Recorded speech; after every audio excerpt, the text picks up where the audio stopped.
नमस्कार दोस्तों, inspired shadow channel में आपका स्वागत है। दोस्तों, एक बार स्वामी जी अपने शिष्यों को प्रवचन दे रहे थे। वे कह रहे थे कि कभी कभी जिंदगी एक उलझी हुई पहेली लगने लगती है। हर तरफ से परेशानियां आती रहती हैं और आप यह समझ नहीं पाते कि आगे का रास्ता क्या है। ऐसे समय में आप सोचते हैं कि खुशी और सफलता कहाँ छुपी हुई है। लेकिन क्या हो अगर कोई आपको बताए कि खुशी और सफलता इतनी दूर नहीं है? क्या हो अगर आप यह सीख लें कि जिंदगी की चुनौतियों का सामना कैसे करना है और हर परिस्थिति में खुश कैसे रहना है? आज आप यही सीखेंगे। असल में हमारी जिंदगी का नियंत्रण हमारे ही हाथों में होता है। यह हमारे कर्म और हमारी सोच ही है जिससे हम खुशियां दुखी होते हैं। हम अपने विचारों में थोड़ा सा बदलाव लाकर अपनी जिंदगी को पूरी तरह से बदल सकते हैं। जैसे एक मूर्तिकार अपनी कल्पना और कला से एक मामूली पत्थर के टुकड़े को एक खूबसूरत मूर्ति बदल देता है। बस बिल्कुल इसी तरह हम भी अपनी सोच और कर्मों से अपनी जिंदगी को सुंदर और खुशहाल बना सकते हैं। तो क्या आप सब तैयार हैं इस बदलाव को महसूस करने के लिए? क्या आप भी अपनी परेशानियों को जानकर पहचान कर उनसे छुटकारा पाना चाहते हैं? यदि हां, तो मेरी बातों को अंत तक ध्यान से सुनो। एक इंसान का जीवन उसकी वास्तविकता है। आज जो उसके सामने है वह उसकी सच्चाई है। बीता हुआ कल और आने वाला कल भी आपका आज नहीं हो सकता। जो बीत गया वह बीत गया, वह आपका गुजरा हुआ कल था। और जो आने वाला कल है वह तो अभी तक आया ही नहीं, तो वह आपकी सच्चाई कैसे हो सकता है? इसीलिए आपकी सच्चाई आपका आज है। आपको जो भी करना है वह आज ही करना है। अब जरा सोचिए, हम अपने बीते हुए कल और अपने आने वाले कल के लिए अपना आज दांव पर क्यों लगाएं?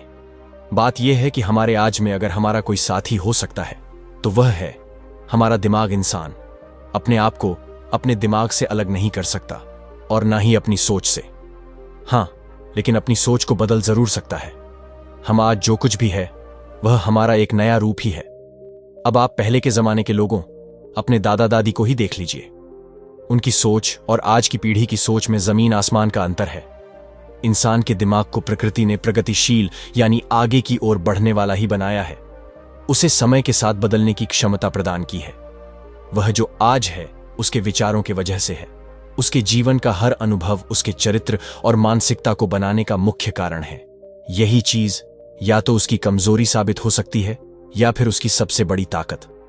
हमारे बुजुर्ग अक्सर कहते थे कि लालच बुरी भला है, लेकिन लालच आखिर है क्या? यह हमारी सोच की ही एक उपज है। यह हमारे अंदर की एक भावना है और अगर हम चाहें तो इसे अपने दिमाग से हटा भी सकते हैं। यह जो इच्छाएं होती हैं, यह हमारे जीवन की परेशानियों का सबसे बड़ा कारण है।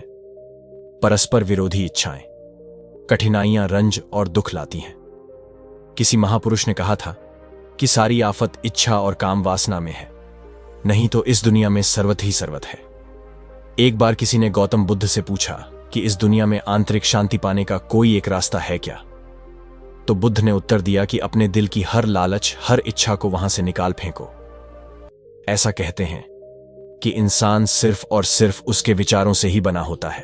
अब यह आप पर निर्भर करता है कि अगर आपकी सोच अच्छी है तो आपका जीवन भी अच्छा है, लेकिन अगर आपकी सोच परेशानियों और वासनाओं से भरी है तो इसका आपके जीवन पर सीधा असर पड़ेगा। इसीलिए सोच बदलो, जीवन बदलो। क्या आप जानते हैं कि हमारी सबसे बड़ी परेशानी कहां से शुरू होती है? जब हम प्रयास करना बंद कर देते हैं। किसी भी लक्ष्य को हासिल करने में मेहनत तो लगेगी ही और परेशानियां भी आएंगी, लेकिन ध्यान रहे कि जीतता वही है जो बिना हार माने कोशिश करता रहता है। इंसान दो प्रकार के होते हैं। एक तो वह जो किसी भी काम की शुरुआत से पहले नतीजों से घबरा जाते हैं और बहानों की मदद से घुटने टेक देते हैं। अब आप ही बताइए, क्या ऐसा इंसान कभी भी अपने जीवन को बेहतर कर सकता है? क्या बिल्कुल नहीं। उसके जीवन में आसानी की जगह परेशानियां ही आएंगी और इसके जिम्मेदार वो खुद होंगे। किस्मत या भगवान उन परेशानियों के लिए जिम्मेदार नहीं होंगे। दूसरे प्रकार के लोग होते हैं जो बिना अपनी असफलता से डरे अपनी मंजिल की ओर अपने कदम बढ़ाते ही जाते हैं। वह अपने आलस्य और आराम से ज्यादा प्राथमिकता अपने लक्ष्य को देते हैं। फिर उन्हें अपने रास्ते में आने वाली सभी कठिनाइयां मामूली लगती हैं। फिर अगर वह हार भी जाते हैं तो भी संतुष्ट रहते हैं। कोई शिकायत, कोई निराशा, कोई पश्चाताप नहीं रहता, क्योंकि उन्होंने कोशिश करना नहीं छोड़ा और उन्होंने हमेशा सही का ही साथ दिया। कभी भी गलत और नकारात्मक भावनाओं को अपने ऊपर हावी नहीं होने दिया। इसीलिए उनके बोए हुए फल मीठे ही निकले। वहीं अगर आप अपने फायदे के लिए किसी के साथ कुछ गलत करेंगे तो आपके साथ कभी भी अच्छा नहीं होगा। यह एक ब्रह्मांडी नियम है कि जैसा बोओगे वैसा ही काटोगे। अक्सर लोग इस नियम से डर जाते हैं और उन्हें लगता है कि नियम का सीधा संबंध दंड यानी सजा से होता है। ऐसा नहीं है। नियम का मतलब होता है सिद्धांत। अगर आप नियमों का पालन करेंगे तो आपके साथ सब सही होगा, और अगर आप नियमों को भंग करेंगे तो सजा मिलनी तो जरूरी है। अब अगर कोई भी नियम सजा देता है तो उसका मुख्य उद्देश्य उस इंसान की सुरक्षा होती है। अब यह जो सर्वव्याप्त ब्रह्मांडी नियम है कि जैसी करनी वैसी भरनी, अगर आप इसका पालन करेंगे तो यह आपके लिए ही अच्छा है, और अगर इस नियम की अवहेलना करेंगे तो इसमें आपका ही नुकसान है। अंततः चुनाव आपका ही है। मुश्किलें यानी परेशानियां हमारे साथ हमेशा रहती हैं। जब हम बच्चे होते हैं, बड़े हो जाते हैं या बुजुर्ग हो जाते हैं, परेशानियां हमारा साथ कभी नहीं छोड़ती। लेकिन जैसे जैसे हमारी उम्र बढ़ती है और हम अपने बीते सालों पर नजर डालते हैं, तब हमें उस गुजरे समय की परेशानियां काफी छोटी और सरल लगने लगती हैं। अब आप पढ़ाई को ही ले लीजिए। जब हम विद्यालय में पढ़ते थे तब हमें वहां की पढ़ाई बहुत मुश्किल लगती थी, लेकिन जब बड़े हुए और वास्तविक दुनिया से सामना हुआ तब इस बात का एहसास हुआ कि छात्र जीवन तो हमारी जिंदगी का एक स्वर्णिम समय था। असल जंग तो यहां शुरू हुई है। क्या आप सबको पता है ऐसा क्यों होता है? जिंदगी में मुश्किल भरा समय बीत जाने के बाद वह मुश्किल इतनी आसान क्यों लगने लगती है? क्योंकि तब तक हम उस परेशानी की गहराई को समझ चुके होते हैं, उसके आदी हो चुके होते हैं। अगर वापस से हमें वैसे ही मुश्किलों का सामना करना पड़े तो हम अपने पुराने अनुभव की वजह से उसका अच्छे से और ज्यादा चतुराई से सामना कर पाएंगे। अचानक समस्या आ जाने पर घबरा जाना एक आम बात है, लेकिन हमें यहीं पर संभलना है।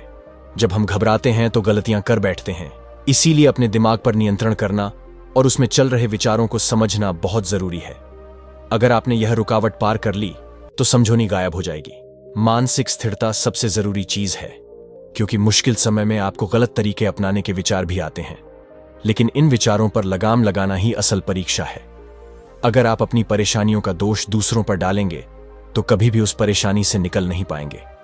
जीवन की आधी से ज्यादा परेशानियों का मुख्य कारण यही है कि इंसान अपने विचारों को और अपने दिमाग को सही से संतुलित नहीं कर पाता। किसी ने बिल्कुल ठीक ही कहा है कि आप सबसे ज्यादा धैर्य एक धैर्यहीन इंसान के साथ रहकर ही सीख सकते। अगर आप उसके धैर्यहीन स्वभाव के साथ खुद भी अपना धैर्य खो देंगे तो फिर उस परिस्थिति का सामना कैसे कर पाएंगे? बिल्कुल यही संबंध हमारा और हमारी मुश्किलों का भी है। मुश्किल परिस्थितियों के समय में अगर हम अपने दिमाग का संतुलन गंवा देंगे तो हम अपने ही जीवन को मुश्किल बना लेंगे। इसीलिए दिमाग और विचारों का उचित संतुलन सबसे ज्यादा जरूरी है। आप समझते हैं कि व्यक्तिगत स्वतंत्रता का मतलब क्या होता है और यह हमें हमारे जीवन की समस्याओं को सुलझाने में कैसे मदद कर सकती है? व्यक्तिगत स्वतंत्रता का मतलब है कि हर इंसान अपने व्यक्तिगत निर्णयों के लिए स्वतंत्र है। जैसे जब आप बाजार जाते हैं तो वहां से अपने लिए कुछ खरीदना है। क्या खरीदना है और क्या नहीं, यह पूरी तरह से आपकी व्यक्तिगत पसंद होती है।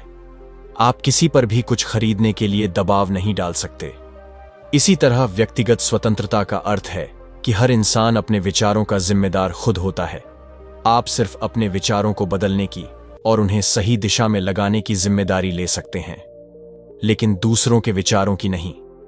एक पवित्र इंसान दूसरे अपवित्र इंसान की सोच या जीवन को नहीं बदल सकता, लेकिन हां, वह अपने आत्मज्ञान की यात्रा में मिले अच्छे अनुभवों से दूसरे को समझा जरूर सकता है। जब भी कोई अनुभवी व्यक्ति हमें हमारे जीवन से संबंधित कोई सलाह दे तो हमें यह नहीं सोचना चाहिए कि मैं उसकी सलाह क्यों लूं, मैं जो कर रहा हूं वही सही है। कभी कभी हमें अपने से ज्यादा अनुभवी लोगों की बात मान लेनी चाहिए, क्योंकि वे उस मुसीबत से पहले ही गुजर चुके होते हैं। अगर आप उनकी बात नहीं मानते, फिर जो भी परिणाम रहेगा उसके जिम्मेदार आप खुद होंगे। अगली चीज कि कोई भी काम छोटा या बड़ा नहीं होता। काम तो काम होता है और आपका काम ही आपकी असल पहचान बनाता है। मान लो, अगर आपको एक बहुत बड़ा व्यापारी बनना है तो आपको शुरुआत एक छोटे काम से ही करनी पड़ेगी। धीरे धीरे कदम दर कदम आप आगे बढ़ेंगे। अगर आपकी सोच और आपके कर्म एक हो गए तो एक दिन आप बहुत बड़े व्यापारी बन जाएंगे। लेकिन अगर आप सोचते हैं कि नहीं, मुझे तो सीधे कुछ बड़ा ही करना है, मैं छोटे मोटे कामों के लिए नहीं बना हूं, तो आप हमेशा वही रंगे जहां हैं, कभी भी उस जगह से आगे नहीं बढ़ पाएंगे। ध्यान रखिएगा कि बादलों के ऊपर उड़ने वाला एक बाज भी अपनी ऊंची उड़ान की शुरुआत जमीन से ही करता है। जब हम समझ जाते हैं कि हर काम की अपनी एक अहमियत है तो कोई काम छोटा नहीं लगता। असल में कर्म करते रहना ही असल जिंदगी है। हमारी शारीरिक और मानसिक क्रियाएं ही जीवन का असली सार हैं। जो लोग ज्यादा मेहनत करते हैं, जैसे मजदूर, किसान या सिपाही, वो लोग शारीरिक रूप से ज्यादा मजबूत होते हैं उन लोगों से जो सिर्फ एक जगह बैठकर काम करते हैं। इसी तरह जो इंसान ज्यादा मानसिक कार्य करता है और जिंदगी का हर फैसला सोच समझ कर लेता है, वह अमर हो जाता है। उसे उसकी समझदारी के लिए मरने के बाद भी याद किया जाता है। हमारे कर्म बीज की तरह हैं। जो आज हम बोते हैं वही कल हमें फल देंगे। आलसी इंसान नकारात्मक ऊर्जा को ही आकर्षित करता है। वही मेहनती इंसान अपने छोटे से छोटे काम में भी मेहनत और सफलता के बीज बोता है। इसीलिए उसे हर काम में सम्मान और सफलता मिलती है। आप जो भी काम करते हैं, बड़ा या छोटा, उसकी इज्जत कीजिए, वह भी आपको इज्जत दिलाएगा। हमारे दिमाग में सही और गलत की जंग हमेशा चलती रहती है। जीवन की हर परिस्थिति में हमारे दिमाग में दोनों तरह के विचार आते हैं। सही विचार यानी अच्छे और कल्याणकारी विचार, और गलत विचार यानी ऐसे विचार जिसमें सिर्फ हमारा ही फायदा हो और सामने वाले का नुकसान। अक्सर हमारा दिल अच्छे विचारों को बढ़ावा देता है और दिमाग बुरे विचारों की तरफ ज्यादा आकर्षित होता है। यह जंग हमेशा हमारे दिमाग में चलती रहती है और इसमें जीत किसकी होगी, यह पूरी तरह से हम पर ही निर्भर करता है। जब हम इस जंग को सकारात्मक तरीके से जीतते हैं, तब हम जीवन को सही नजरिए से जीना सीख लेते हैं।